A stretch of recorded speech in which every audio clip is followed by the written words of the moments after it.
Saya akan memulai pidato saya dalam 3, 2, 1. Assalamualaikum warahmatullahi wabarakatuh. Bapak Ibu Dewan Juri yang terhormat, para hadirin sekalian yang berbahagia, serta rekan berpikir kami dari tim oposisi yang kami banggakan. Apakah Anda pernah menonton pertarungan gulat wanita seperti Smackdown atau WWE atau World Wrestling Entertainment? Bagaimana pakaiannya? Bagaimana pakaian yang mereka pakai khususnya untuk para wanita? Sangat minim, bukan? Hal inilah yang berpeluang untuk memberikan dampak buruk bagi mereka, yaitu para wanita, salah satunya eksploitasi seksual.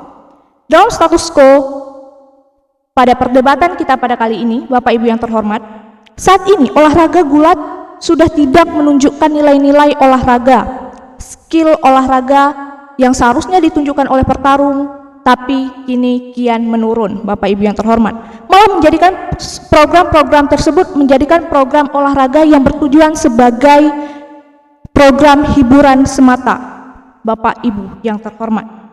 Pada mosi perdebatan kita pada kali ini, yaitu kaum feminis menyesalkan keterlibatan perempuan dalam olahraga baku hantam. Kami sangat setuju akan mosi pada kali ini. Dalam mosi pada kali ini, saya mendefinisikan dua kata kunci.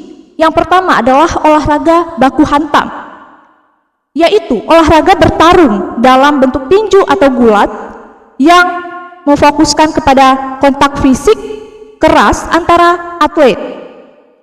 Dan limitasi yang kami berikan adalah olahraga baku hantam yang bercampur gender antara laki-laki dan perempuan.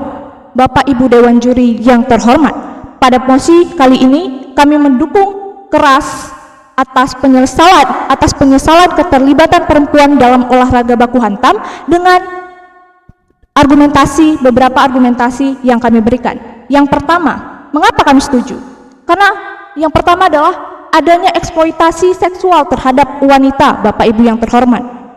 Pakaian yang dipakai oleh petarung wanita sangat minim, bahkan hampir keseluruhan badannya terekspos, Bapak Ibu yang terhormat. Dengan ini kita tahu bahwa perangkat keselamatan itu sangat minim. Padahal dalam pertarungan olahraga seperti ini, tinju dan gulat seharusnya menjamin para petarung dalam keselamatannya untuk terhindarnya dari cedera berat, Bapak Ibu yang terhormat.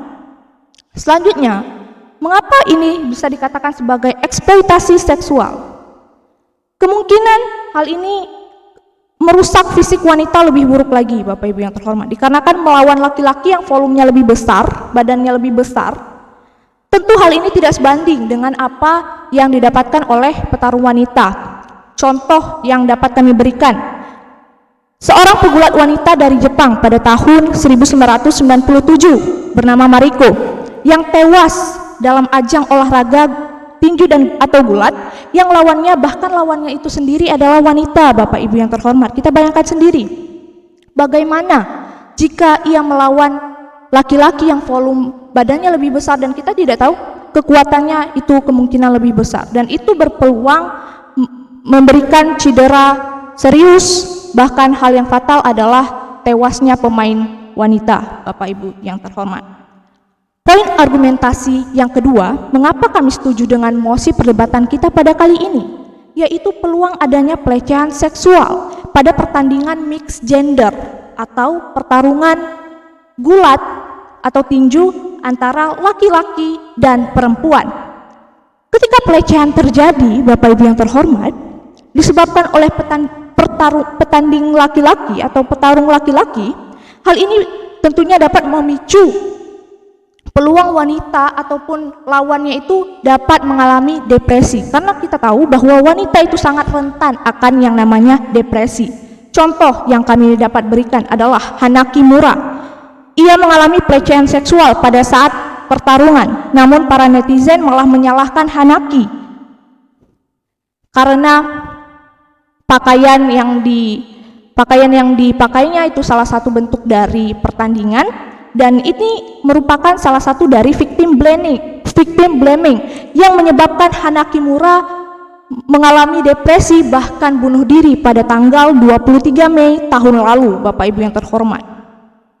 Selanjutnya adalah ketika di tengah pertarungan pasti adanya kontak fisik antara petarung satu dengan petarung lainnya yang bertarung tentunya.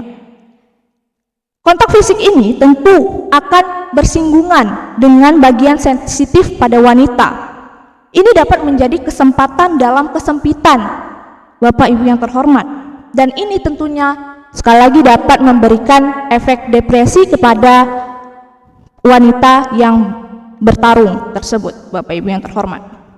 Dan kita tahu bahwa pertandingan SmackDown, MMA, atau WWE itu dominan memiliki penonton pria.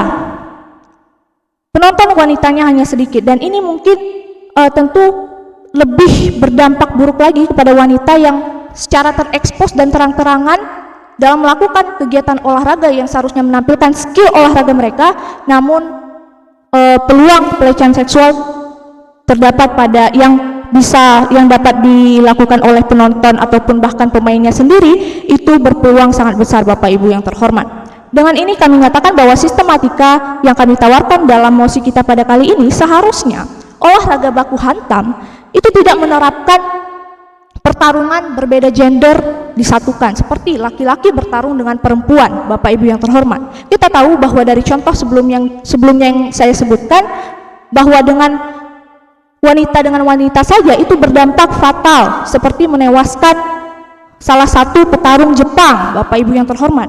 Yang kedua adalah seharusnya dalam ajang olahraga baku hantam ini memberikan penjaminan atas petarung dengan memberikan atribut keselamatan yang lengkap, Bapak Ibu yang terhormat, dengan tidak memberikan ataupun menunjukkan tereksposnya badan dari sang wanita tersebut, Bapak Ibu yang terhormat. Dengan ini kami menyatakan sekali lagi bahwa kami sangat menyesalkan keterlibatan perempuan dalam ajang olahraga baku hantam, Bapak Ibu yang terhormat. Sekian, terima kasih. Assalamualaikum warahmatullahi wabarakatuh.